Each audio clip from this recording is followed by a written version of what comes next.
principio, un punto importante es que la escritura tiene que ser constante. Tiene que ser una escritura que se lleve a cabo, por ejemplo, todos los días, si es posible, así sea por breves tiempos, pueden ser tiempos de 15 minutos, 20 minutos, no es necesario más, pero sí es importante que tengamos la continuidad. ¿Esto por qué? Lo que sucede es que la escritura creativa ha demostrado que genera nuevas conformaciones mentales en términos de esquemas emocionales. Esquemas emocionales son aquellos parámetros o esquemas con los que nosotros leemos el mundo. Es decir, de donde aprendemos cuáles van a ser nuestras reacciones frente a determinadas circunstancias emocionales, sociales, personales. Esos esquemas emocionales normalmente nosotros los conformamos por nuestras experiencias personales, nuestras experiencias con los otros. Pero se ha visto que cuando uno escribe acerca de una circunstancia, por ejemplo, vamos a llevarlo a un campo más claro, una circunstancia traumática como un duelo, la capacidad de comprender esta circunstancia, es decir, la capacidad de otorgarle un sentido a aquello que se ha vivido, aumenta. La escritura creativa, en ese sentido, permite darle sentido a experiencias que muchas veces pueden ser fragmentarias, que pueden ser experiencias traumáticas o que pueden ser experiencias que no han sido resueltas del todo. En ese sentido, la escritura creativa funciona como una herramienta de autoconocimiento, pero a la vez también funciona como un medio para reelaborar las experiencias vividas. Y aquí viene otro término importante, que es el de la resignificación. Cuando nosotros contamos nuestro pasado, y esto ya tiene que ver específicamente con la escritura creativa sobre la propia vida, ¿no? Cuando contamos nuestro pasado, nosotros creamos una versión de ese pasado. Nuestra capacidad de recordar lo que hemos vivido está tamizada por nuestras experiencias y por en qué momento vital nosotros nos encontramos. Es decir, lo que yo recuerdo, por ejemplo, de un determinado hecho, vamos a poner un ejemplo, me invento, ¿no? Supongamos que yo estoy recordando cuando de niña una vez me caí, me hice una herida horrible, empecé a sangrar, fue todo un espectáculo, digamos. Mi familia se preocupó muchísimo, me llevaron a la emergencia, tuve que pasar por la traumática experiencia de ser cosida, y luego de vivir con esta cicatriz. Supongamos. Muy bien. La manera en la que yo voy a recordar esa experiencia, supongamos que me sucedió a los 8 años, la manera en la que yo la voy a recordar a los 15 va a ser una, tamizada por las circunstancias propias de la adolescencia, el círculo de amigos en el que me mueva, si es que he tenido alguna secuela traumática o no, si es que me veo como objeto de burla debido a esa cicatriz que me quedó, o si simplemente he quedado con una desconfianza muy metida dentro de mí en relación con todos los médicos, por ejemplo. A los 30, mi experiencia de esa vivencia va a ser completamente diferente. Los hechos son los mismos en principio, pero la manera en la que yo voy a recordar esos hechos va a ser resignificada por el propio tiempo de vida y las experiencias personales que tenemos. A los 30 normalmente nos encontramos ya en otra etapa vital, ya hemos atravesado la primera etapa del desarrollo, la pubertad, la adolescencia, etcétera. Estamos en otra etapa, puede ser que ya hayamos armado una familia, puede ser que ya hemos tenido una pareja, puede que no, pero en principio nos encontramos en una etapa vital distinta. Ese mismo recuerdo de la caída, el corte, el trauma, la cosida, etcétera, será distinto cuando yo lo tenga a, por ejemplo, los 60 o 70 años. La distancia del tiempo, por un lado, por supuesto, tiene un efecto. Evidentemente, los detalles de los recuerdos con el tiempo cambian, se desdibujan y a veces se reconfiguran. Pero más allá de la memoria concreta, el afecto con el que yo voy a narrar esa experiencia va a ser otro.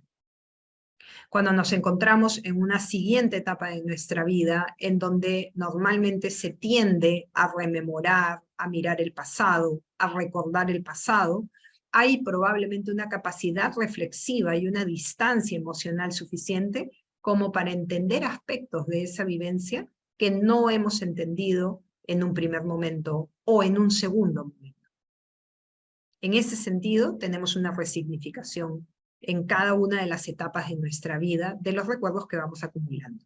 Esa es la manera en la que funciona. Acá estoy hablando de la teoría básica de la memoria autobiográfica o la memoria episódica, ¿ok? Pero además de esto, que es lo que nos ocurre a todos y nos ocurre siempre, que tiene que ver con la estructura de la memoria, si encima de eso nosotros escribimos esas memorias, cuando yo las escribo y las plasmo en un escrito, en un texto, que además perdura en el tiempo, logro dos cosas. Uno, hacer que la memoria perdure con más detalle en el tiempo. Lo más lógico y lo más básico, que además fue la primera razón por la que los seres humanos empezaron a escribir acerca de sus propias vidas. Vencer el tiempo, hacer que sus recuerdos perduren. Eso es lo primero que consigo. Nuestra memoria es muy frágil y la cantidad de información que acumulamos es muchísima. Entonces, necesitamos tener un espacio, darnos un espacio para que nuestra memoria personal se mantenga en un escrito. Tenemos que crear nuestro propio archivo de memorias. Ese es un punto. Y para mí es en realidad central el hecho de crear nuestra propia historia y de ser nosotros los guardianes de nuestra propia historia. Yo siempre estoy detrás de mis alumnos, enseño en la universidad hace muchos años, y siempre estoy detrás de mis alumnos diciéndoles, no boten las cosas, guarden sus fotos, guarden sus recuerdos, guarden sus papeles.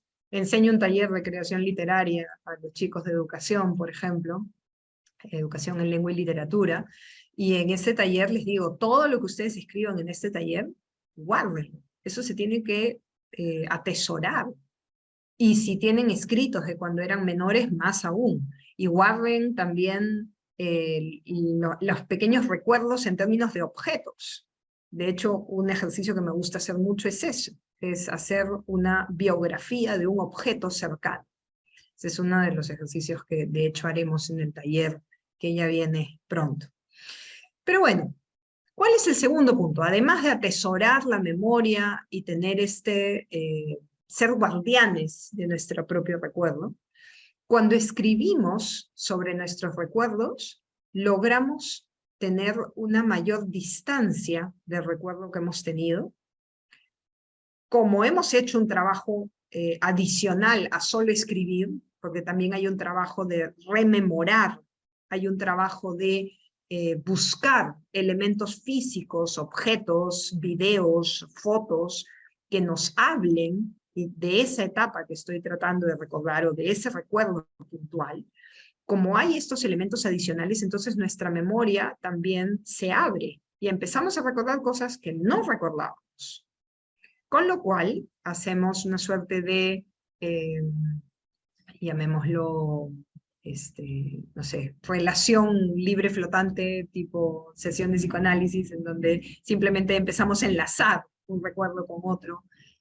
Y eso nos permite tratar, por lo menos conscientemente, de dejar de lado la censura que puede surgir cuando recordamos frente a otros, ¿no? Muchas veces queremos también presentar una versión de nuestras vidas más adecuada, según los parámetros sociales que consideramos que nos miden. Queremos presentar una versión más socialmente aceptable, ¿no? Pero cuando escribimos para nosotros, con esta conciencia de que somos guardianes de nuestra historia, sí podemos hacer un esfuerzo, como digo, por lo menos en el plano consciente, de tratar de evitar estas censuras y buscar la versión más honesta en relación con lo que hemos vivido y lo que nos provoca hoy. Y ahí es a donde llegamos en la resignificación. Yo no solo recuerdo lo vivido cuando escribo sobre mí. Recuerdo lo vivido, pero a la vez reflexiono sobre lo vivido. Y no es que me voy a mandar una reflexión enorme, en este caso sobre mis vínculos, sino que voy a poder verlo desde otro ángulo. Cuando escribimos sobre un tema, en este caso sobre nuestros vínculos, también nos permite acceder a esos vínculos desde distintas perspectivas. Ya no solo desde el recuerdo puntual, sino que, por ejemplo, algo que siempre recomiendo, puedo buscar las otras versiones de ese mismo hecho. Si quiero recordar, volviendo al ejemplo de cuando me caí, me corté y me tuvieron que coser, probablemente una versión interesante sería la versión de mi mamá, de mi papá. Si tengo algún hermano o hermana que fue ahí, quedó traumado por la escena, también podría pedirle su opinión, decirle cómo recuerdas tú ese hecho. Y es bien interesante porque lo he confirmado con todos mis estudiantes. Cada vez que les digo que confirmen las versiones con los otros miembros, las otras personas, los otros miembros de su familia, siempre regresan sorprendidos a la siguiente clase y me dicen que la otra versión suele poner el lente de aumento en aspectos que ellos no habían visto.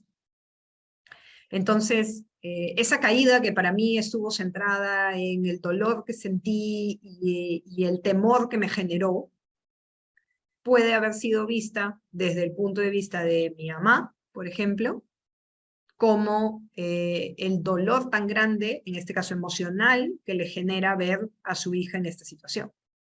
Entonces ella no está sintiendo el mismo dolor físico que yo, y ella no está sintiendo el mismo temor que yo. Su punto de concentración va a estar en cómo vive ella el dolor que puede estar sintiendo el otro, y cómo puede lograr evitar en la medida de lo posible que ese dolor crezca y tratar de atenuar ese dolor que está viviendo alguien a quien quieres. Entonces, escuchar las otras versiones nos permite, de alguna manera, tener la escena un poco más completa, ¿no? Nunca va a ser la escena tal como la vivimos. Eso es importante que lo tengamos claro. La escritura personal no es un registro ni en video ni fotográfico, que dicho sea de paso tampoco son el registro absoluto de la escena vivida. La escritura personal no pretende ser un documento fidedigno que tenga todos los elementos de la experiencia vivida. Es imposible, porque nuestra memoria es parcial, siempre, y nuestro punto de vista es personal, siempre. Incluso si agregamos los puntos de vista de los otros, tampoco vamos a tener la escena completa. Siempre van a haber elementos que se nos escapen. Pero, aunque no tengamos la escena completa, vamos a crear una versión de esa vivencia. Y eso es importante. Cuando yo creo una versión de mi vivencia, me apropio de esa vivencia. Ya no es algo que me ocurrió a mí, yo como sujeto pasivo de la escena. Soy yo quien está creando esta escena para mí. Para ser exacto, se está recreando la escena para mí, ¿no? Entonces, en ese sentido, nos permite, como ya hemos mencionado, el darle nuevos significados a esta escena. Y eso nos permite conectar con esas vivencias desde otro punto de vista. Ahora, ¿qué pasa con las relaciones? Vamos a la otra parte del nombre de este webinar. Yo y el otro. He usado a propósito este yo y el otro, porque hubiésemos podido poner también otro título, para recalcar que nuestros vínculos están teñidos de quiénes somos nosotros, así como nosotros teñimos a nuestros vínculos. Esto suena como obvio, ¿no? Pero es importante tenerlo en cuenta. Es decir, los vínculos son relaciones que van en ambas direcciones, son relaciones binarias. Son relaciones que me construyen a mí en tanto persona reconocida por el otro, como alguien, como un ser independiente, y a la vez yo construyo a los otros como seres independientes vinculados a mí. Entonces, acá estoy pensando en la teoría del reconocimiento. Jessica Benjamin, por ejemplo, señala que nosotros nos hacemos en los ojos del otro, que pasamos a ser individuos en los ojos del otro, pero, y esto es bien importante, no somos individuos autotélicos, aislados del resto, sino que siempre somos individuos relacionales, individuos que vivimos en nuestras relaciones, por nuestras relaciones. En ese sentido, la noción de self-relacional, es decir, de ser yo, uno mismo, pero a la vez en contacto con otros, es lo que nos definiría como seres relacionales en todo momento. Esto pasa por el vínculo que nos construye como individuos, pero también pasa como el vínculo que nos ayuda a entendernos mejor. Es decir, nos construye, nos constituye, pero a la vez nos explica también. Eso quiere decir que tenemos un alcance mucho más, vamos a decirlo, detallado, un alcance más, puntilloso de quiénes somos en tanto nos describimos a partir de nuestras relaciones. Ahora, ¿a qué me refiero cuando digo que nuestras relaciones nos construyen? Esto también, de nuevo, es algo obvio, ¿no? Creo que todos estamos de acuerdo, ¿no? Probablemente no va a haber nadie que diga, no, de ninguna manera, yo soy yo y nadie más, ¿no? Creo que todos vamos a estar de acuerdo en que nuestros vínculos son los que nos construyen, pero ¿estamos de acuerdo en realidad en que nuestros vínculos nos llegan a definir incluso? ¿Estaríamos de acuerdo en que nuestros vínculos son la clave para decidir si es que vamos a ser felices o no? ¿Estaríamos de acuerdo en decir que nuestros vínculos son lo que finalmente nos hace quienes somos? Quizás cuando ya llegamos a ese nivel, puede ser que haya algunos o varios que estén en desacuerdo. Luego vamos a comentar sobre esto en el espacio de las preguntas. Pero puede ser, porque la historia de la cultura occidental ha tenido un peso, en la historia de la cultura occidental ha habido un peso muy grande de la individualidad, del individuo por encima del colectivo.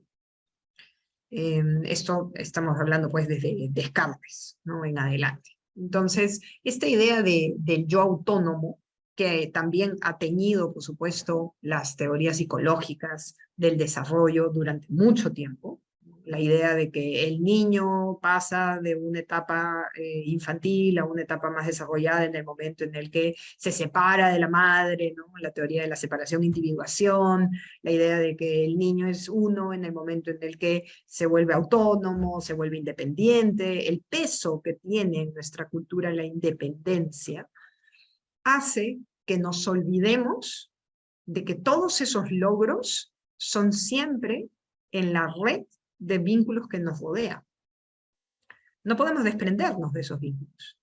Y todos estos logros que nos permiten ser efectivamente individuos autónomos, maduros, etc., son logros que se hacen siempre tejidos en nuestras relaciones, definidos y caracterizados por nuestras relaciones, que siempre están ahí, son el telón de fondo de nuestra existencia, finalmente. Entonces, ¿por qué escribir sobre nuestras relaciones? Claro, un poco que ya cae por su propio peso, ¿no? Si nos definen a ese nivel, y ya hemos dicho que la escritura personal tiene un peso importante en la resignificación de las experiencias, entonces, escribir sobre nuestros vínculos nos permite conocernos mejor, saber qué es lo que nos define, y quizás resignificar vínculos que puede ser, no los tenemos entendidos del todo, vínculos que quizás nos han marcado, pero no lo hemos reconocido por X razones, vínculos que quizás también nos han hecho daño o nos han hecho mucho bien, pero han estado siempre como una suerte de fondo difuso y no hemos sabido reconocerlos. Entonces, la escritura personal sobre nuestros vínculos nos permitiría dilucidar mejor cómo esos vínculos nos constituyen y de qué manera esos vínculos pueden ser resignificados. Es decir, les podemos dar un nuevo sentido.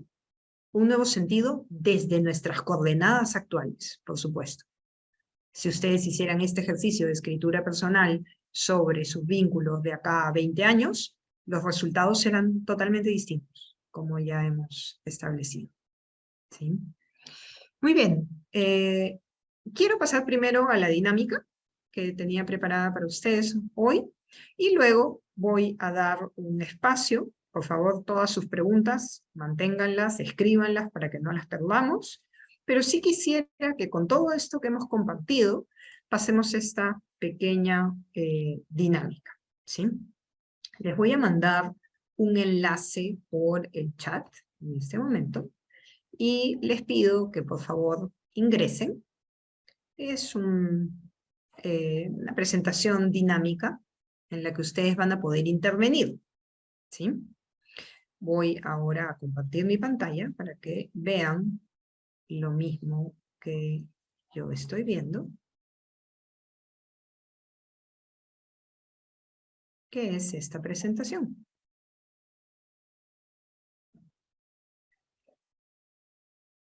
La primera diapositiva que van a encontrar es esta, y hay un ranking de las principales relaciones de tu vida.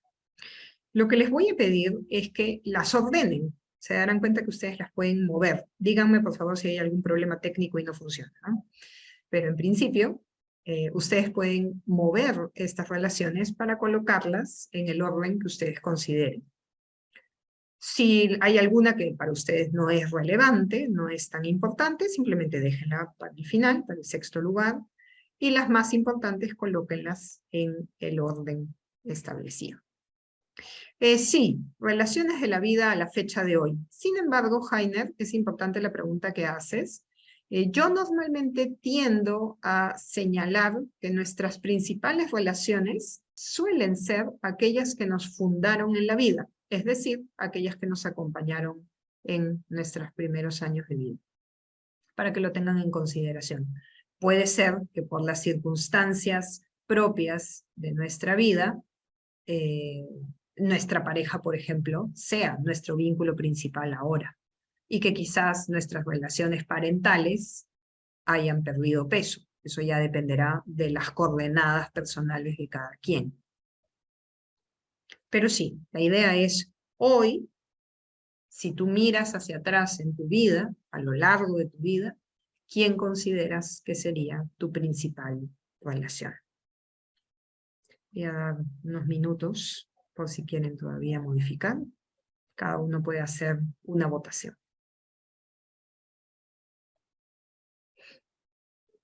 Y como podrán ver, el gráfico se va a ir actualizando según ustedes vayan ingresando sus votos.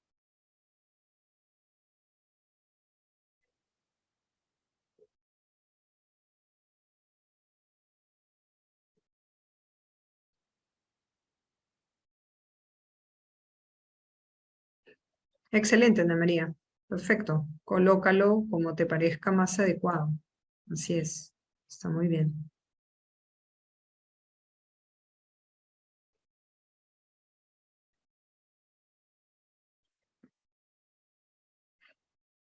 Y vemos, por ejemplo, cómo de repente cuando nos ponemos a pensar sobre nuestros vínculos, empiezan a aparecer otros vínculos a los que a veces no les hacemos no les damos tanta importancia, ¿no? Ese otro familiar cercano, yo lo he puesto como una categoría, una suerte de categoría abierta, ¿no?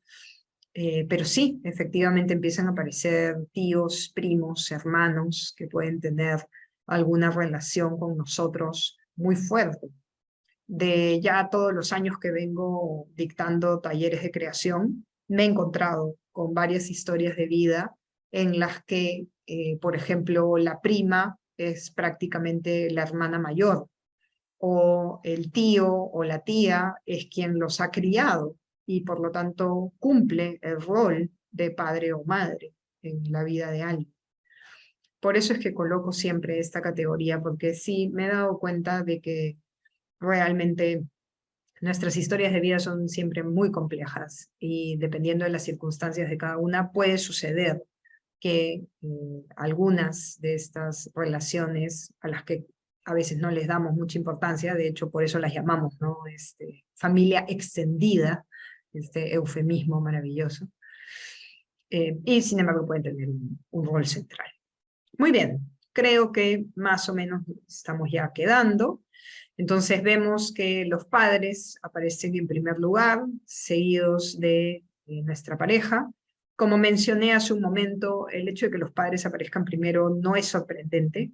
Son nuestras relaciones fundantes, son aquellas que nos acompañaron en la etapa en la que nos hemos conformado en un inicio de nuestra vida. Entonces es bastante comprensible esto.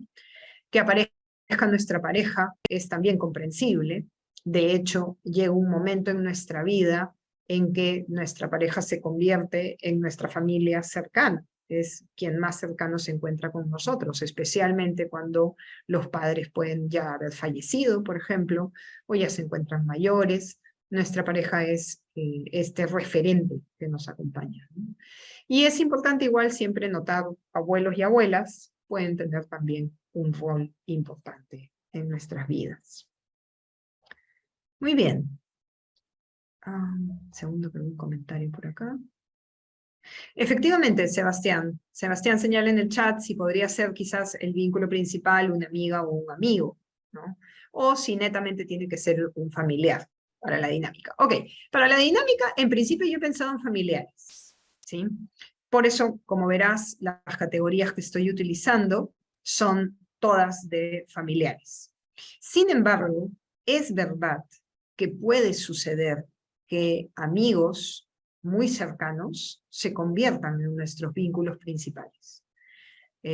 No he tenido muchos casos, al menos del tiempo que vengo ya enseñando talleres de escritura personal, pero sí me acuerdo de uno en particular, de un estudiante que me comentaba que era huérfano, es decir, había perdido a sus padres muy niño, y la persona que lo había criado no era cercana con él.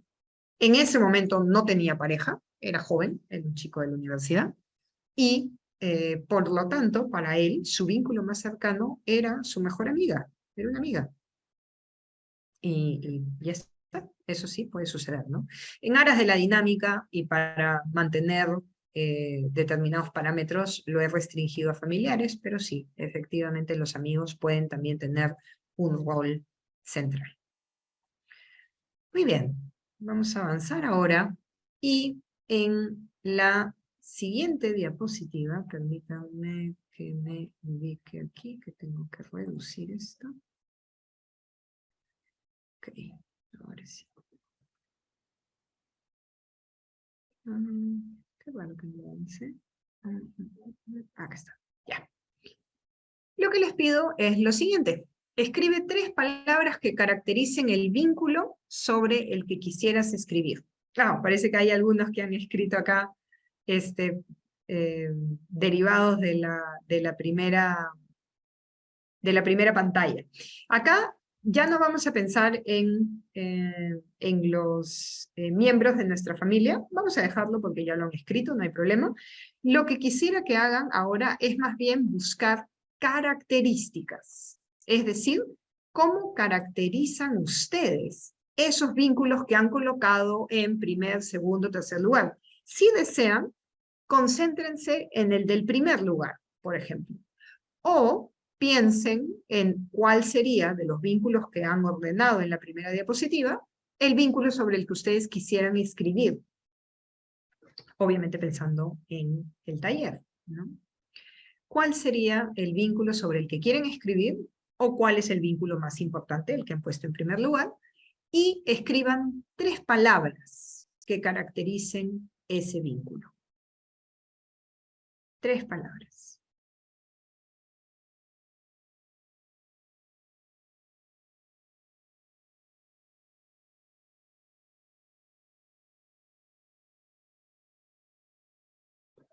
Ujú.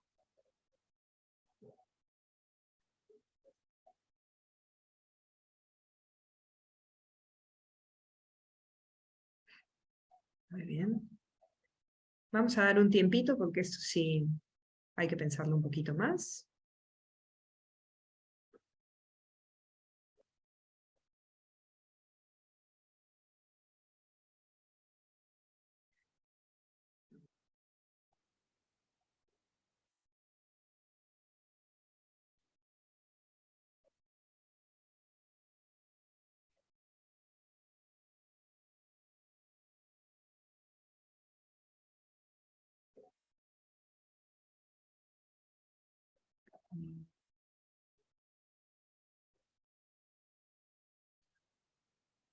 Sí, no hay problema.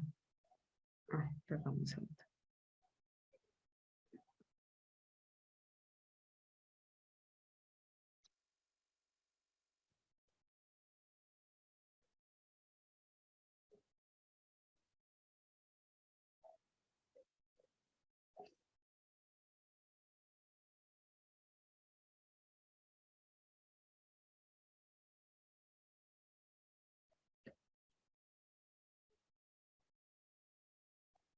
Ujú. A ver, veamos, vamos viendo qué es lo que está saliendo, ¿sí?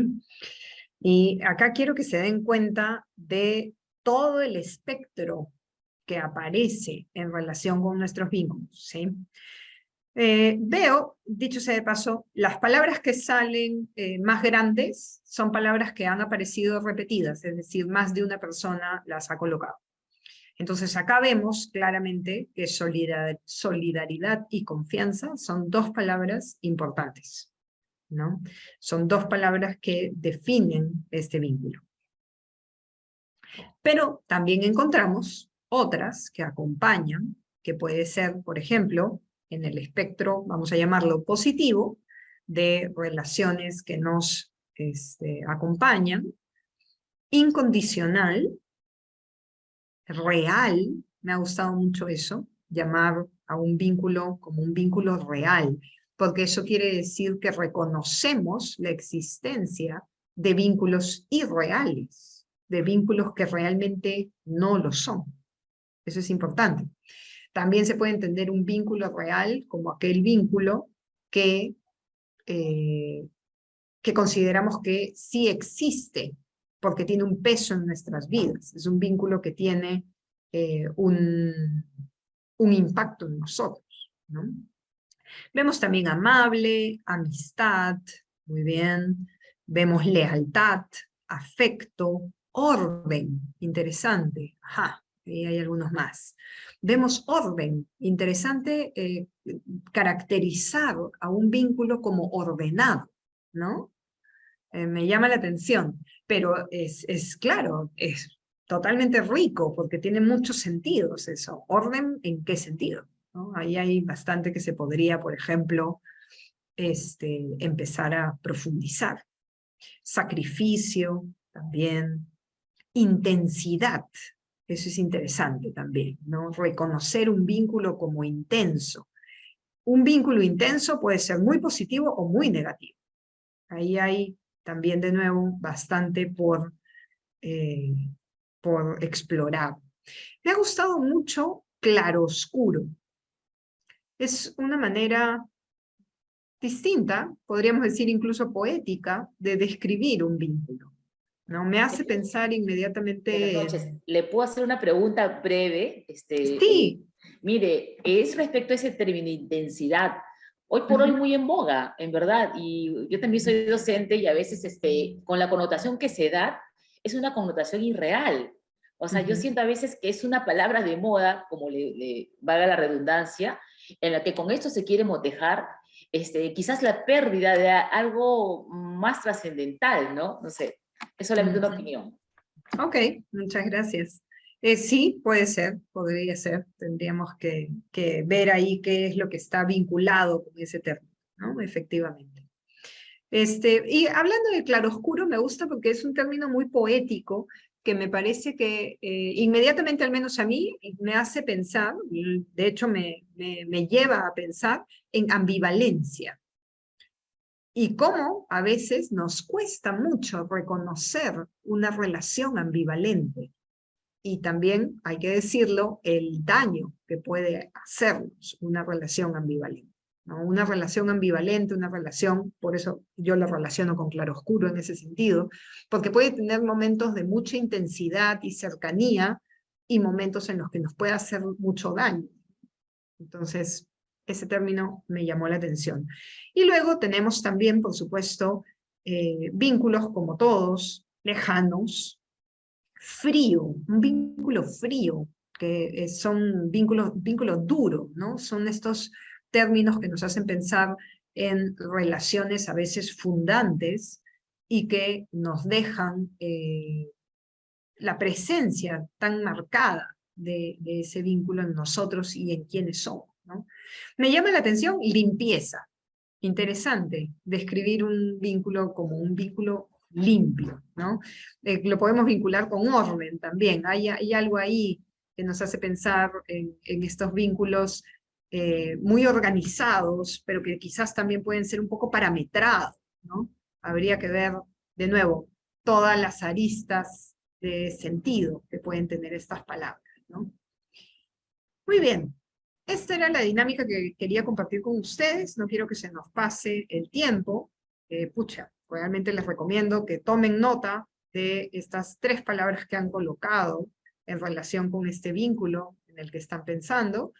Y desde mi parte, les recomendaría que antes de que pierdan la viada, hoy, apenas terminen este webinar, empiecen a escribir 15 minutos sobre ese vínculo, partiendo de esas 3 palabras. Ya con esas 3 palabras tienen su primer párrafo, tranquilamente. Así que échense a la piscina. Preguntas.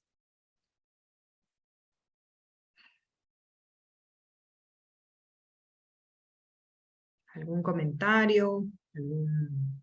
¿Alguna Sí, una duda? pregunta, un comentario, ¿no? Y cuando usted Sí. inició de lo que trataba esto, aquella Sí. importancia de que como un hecho, uno en cierta edad tiene una versión, pasan los años, uno está en una etapa de la vida y la versión cambia, inclusive hasta la intensidad de la emoción podría cambiar, ¿no?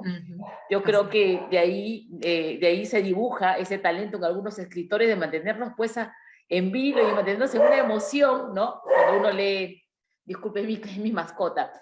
En verdad siempre me ha gustado a mí, yo tengo miedo, pienso que para escribir no tiene que ser pues un literato, generalmente creo que todos pensamos ello, ¿no?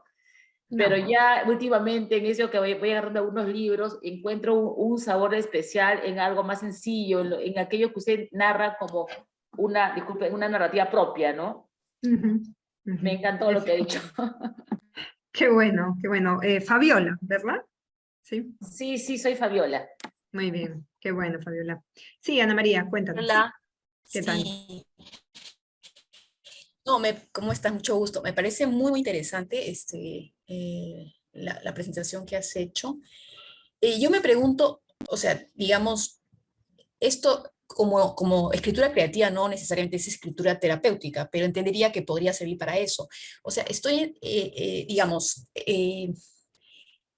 yo estoy tratando de ver en qué medida, digamos, este tipo de propuesta puede ayudar a personas como yo, digamos, en mi caso, mi esposo tiene una condición crónica degenerativa de salud. Entonces, claro, allí la acción adaptativa continua que tenemos que hacer como un sistema familiar complejo para adaptarnos a los cambios es, digamos, demanda una exigencia emocional muy grande, ¿no? Entonces, y una conciencia del problema también. Entonces, yo me pregunto, discúlpame que lo diga, pero quizá si más adelante pudieras lanzar un taller para personas como, digamos, que pueden estar en mi papel, sería utilísimo, porque hay una necesidad enorme de acompañar a las personas con condiciones crónicas de salud, ¿no? Sí. Entonces, eso nada más. No, está perfecto, Ana María, muchísimas gracias. Y más bien ahí te comento, mira, en los talleres que yo he tenido varias circunstancias. De hecho, he trabajado con estudiantes, por ejemplo, el tema del duelo a raíz de la pandemia y de todo lo que vivimos. y trabajamos durante medio semestre, estuvimos concentrados en dirigir la escritura a un proceso de sanación de la pérdida de un vínculo importante, y en algunos casos más de uno, ¿no? La verdad es que yo te recomiendo, si es posible, que lleves el taller, porque en el taller nosotros no trabajamos con un tema en especial, es decir, es un taller muy plástico, muy amplio, en donde lo que les pido, la única premisa que les pido, es que se concentren en escribir sobre un solo vínculo. Simplemente para aprovechar al máximo el taller, porque si empezamos a tratar de ver varios vínculos a la vez en poco tiempo, no vamos a lograr el objetivo, ¿no? Y luego hay un trabajo de escritura y de acompañamiento en esa escritura constante. Y la manera en la que cada uno aborda ese vínculo es totalmente personal. He tenido de todo en la versión pasada del taller. Hemos tenido desde quienes recuerdan sus vínculos de infancia, quienes trabajan sobre sus vínculos actuales, quienes trabajan para reparar memorias antiguas que les hicieron mucho daño, y todo siempre en un ambiente de mucha contención. Ok, gracias. Nada.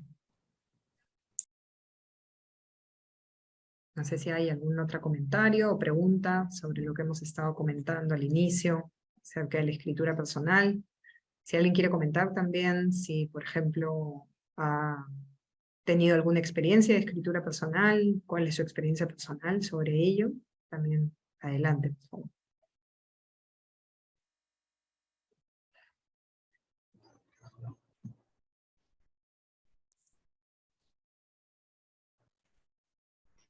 Sebastián, sí, dinos. Sí, ¿qué tal?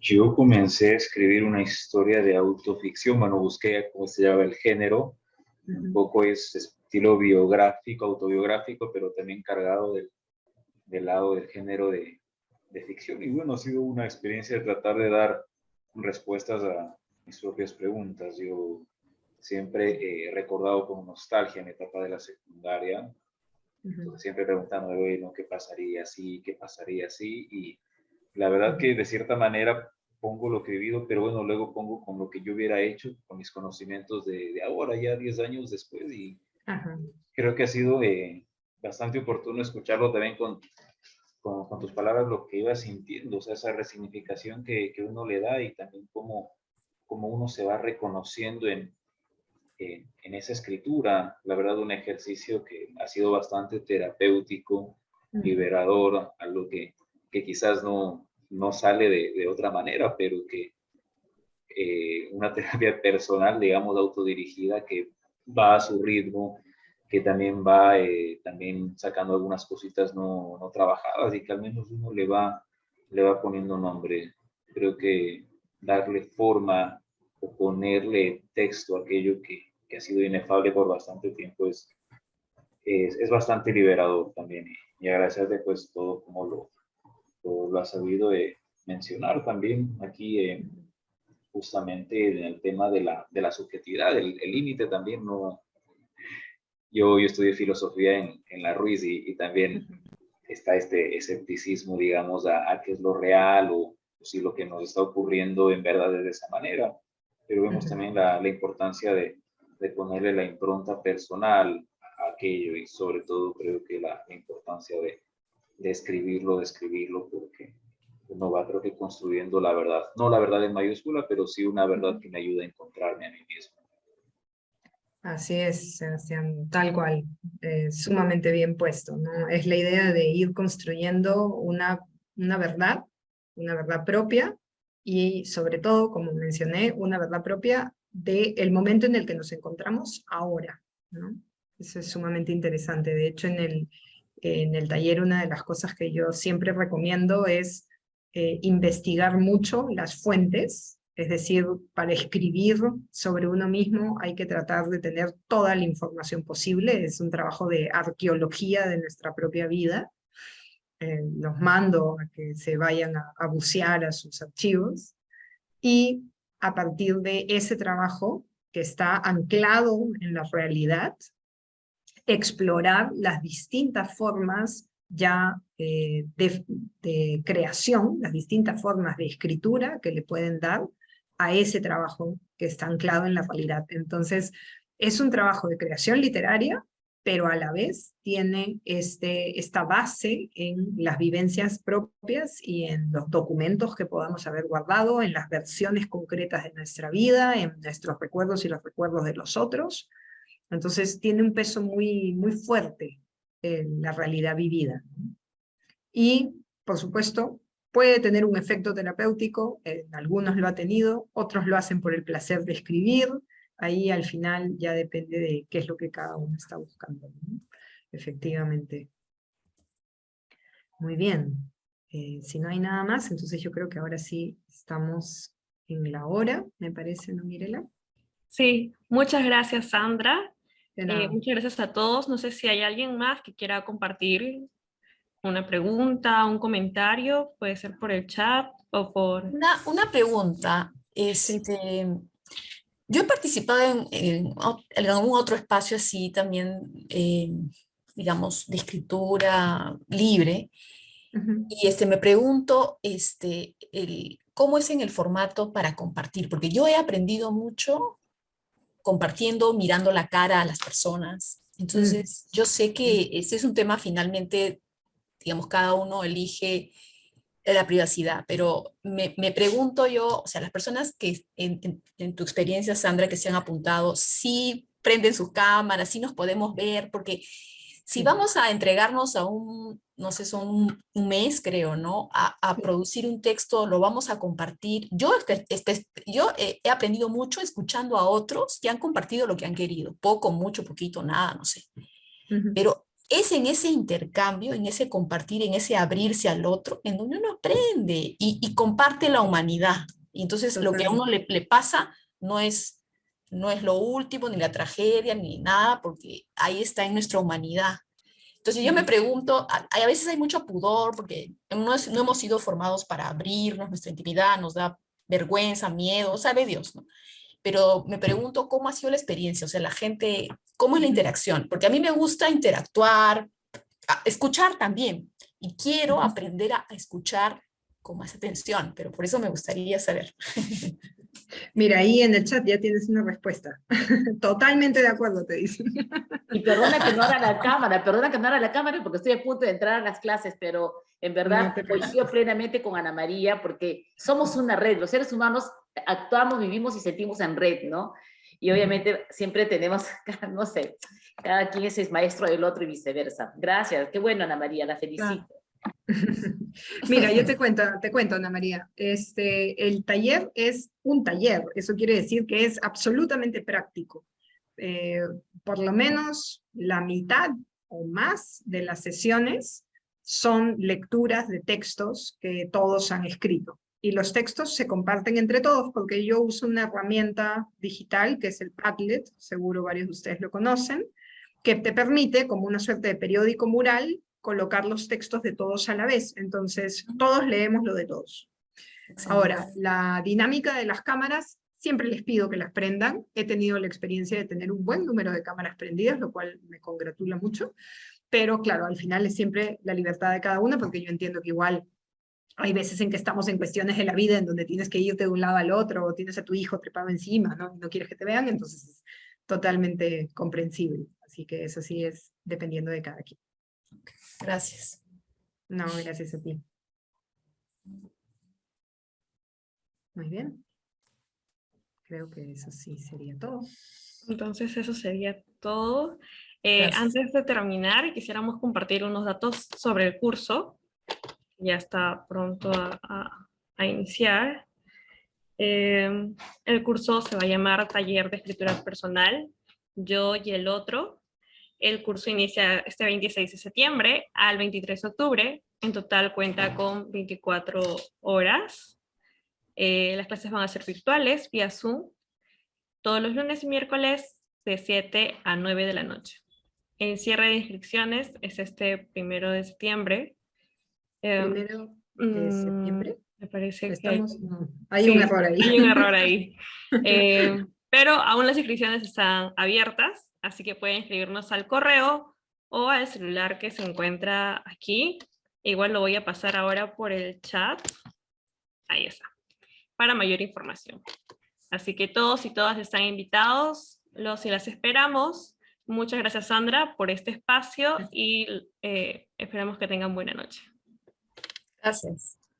Ahí está, Chao. es el Muchas 23 de gracias. septiembre. Gracias. Muy bien. Chao. Gracias, cuídense, nos Gracias, estamos viendo. chao. Los espero a todos. Chau.